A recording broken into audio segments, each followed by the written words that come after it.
Olá, sou Paulo Eduardo, nós estamos chegando para mais um estudo, seja bem-vindo, prazer em encontrar você aqui conosco novamente. Eu fico sempre muito feliz com cada um que tem chegado aqui diariamente para nós estudarmos a Bíblia. É sempre bom contar com a sua companhia, é sempre bom saber que você está aí do outro lado, nos acompanhando todos os dias. Espero que Deus esteja abençoando sua casa, sua família, e eu peço isso aqui, faz uns dias que eu não falo, sobre isso. Se não fez sua inscrição no canal, se inscreva e compartilha. Manda para mais pessoas, deixe o seu gostei, seu não gostei, interaja. Isso é importante para a plataforma entender que tem gente assistindo o vídeo e recomendar para outras pessoas. Então, quando eu peço para você fazer isso, se peço para você comentar, isso não é para o meu ego, para me falar, olha quantos comentários. Não, é para que o próprio YouTube entenda que tem gente assistindo e manda para outras pessoas poderem também acompanhar o estudo. Eu quero agora te convidar a me acompanhar, vamos juntos? Muito bem, nós chegamos no capítulo 8 e hoje 1 Coríntios 8, 1 e 2 novamente, nosso texto base. No que se refere às coisas sacrificadas a ídolos, reconhecemos que todos somos senhores do saber. O saber ensoberbece, mas o amor edifica. Se alguém julga saber alguma coisa, com efeito não aprendeu nada ainda, como convém saber. A igreja de Corinto estava com um questionamento, Falamos isso no último estudo, querendo saber se comer comida sacrificada a ídolo era pecado ou não. Aquelas perguntas que até hoje fazem, de coisas que não estão explícitas na Bíblia. Eu estava falando do estudo de ontem. Tem coisas que nós sabemos que é certo, como amar o próximo, E tem coisas que nós sabemos que é errado, como adultério, assassinato. Mas tem coisas que ficam naquele meio ali. Pode fazer, não pode fazer? E Paulo está trazendo a resposta para aqueles irmãos de Corinto, que o problema deles era comida sacrificada a ídolos. Eles estavam numa cidade extremamente idólatra. E eles vieram desse meio. E as pessoas ali ofereciam as coisas que vendiam, que comiam aos seus deuses pagãos antes. Então era tudo colocado no altar daqueles deuses pagãos e depois era ou vendida ou oferecida para as pessoas comerem. E os crentes no meio dessa, e eles ficavam, e agora? A gente come ou não come? A gente pode comer ou não pode comer? Toda a população de Corinto praticava idolatria, exceto uma pequena colônia judaica. E a igreja nasceu ali no meio. Nós falamos ontem que a idolatria era a religião nacional. O templo de Afrodite estava cheio de ídolos. A adoração aos ídolos estava no sangue dos coríntios. Somente, como eu disse, uma pequena colônia judia que estava lá dentro, fazia parte da sinagoga, que não eram comprometidos com a idolatria de Corinto. E a igreja estava dentro dessa cidade. E os convertidos entenderam que a idolatria, ela ia contra a primeira lei de Deus, Ela ia contra a palavra de Deus, contra a vontade de Deus. E os crentes da igreja vieram do paganismo, da idolatria, se converteram ao evangelho e alguns deles estavam com a teologia muito clara do que era um ídolo.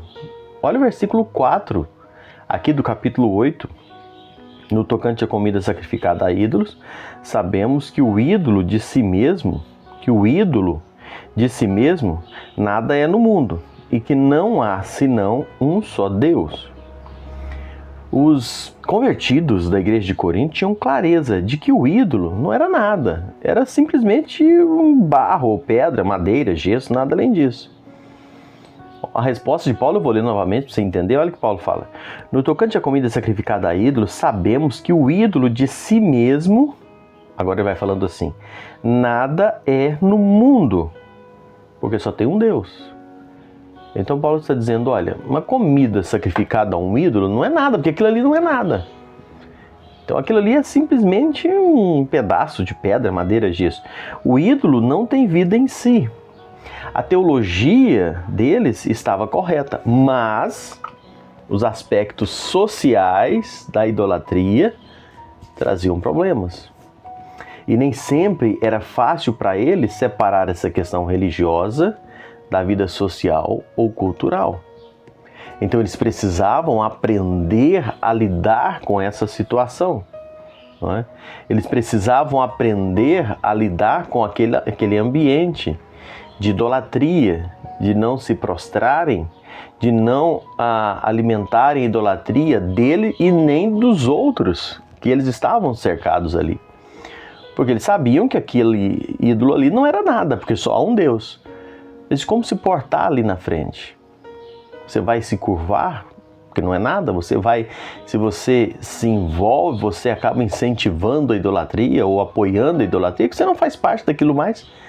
Então esse comportamento precisava ser observado. É esse comportamento moral num ambiente social onde eles estavam é que precisava ser observado.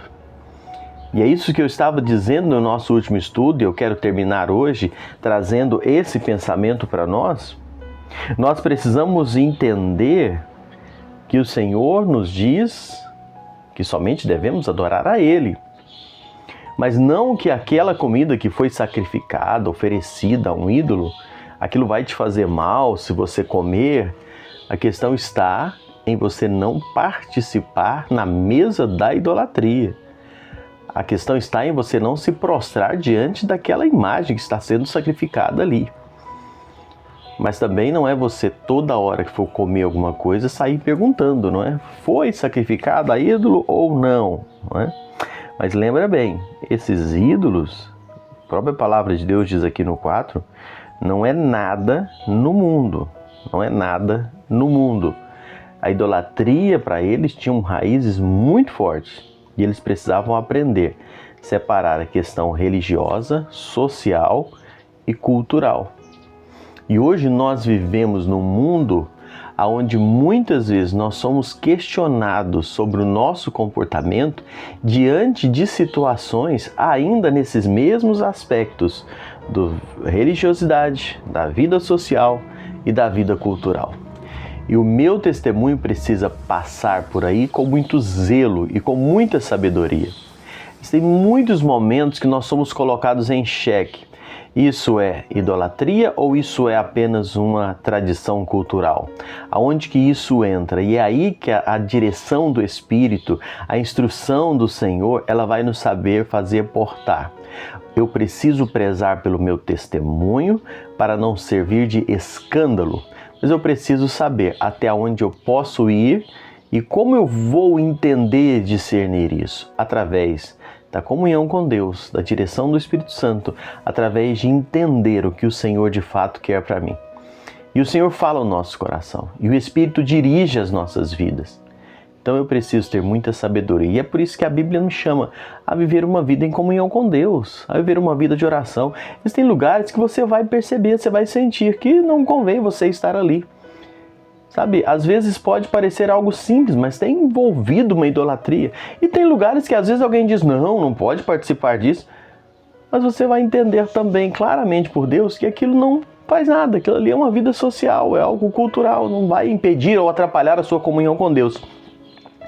É por isso que nós precisamos estar orando sempre, estudando a palavra de Deus sempre, orando em comunhão com Deus, para que o Espírito Santo nos conduza em todas as coisas, nas nossas ações, atitudes para o testemunho e para a glória do nome do Senhor nosso Deus.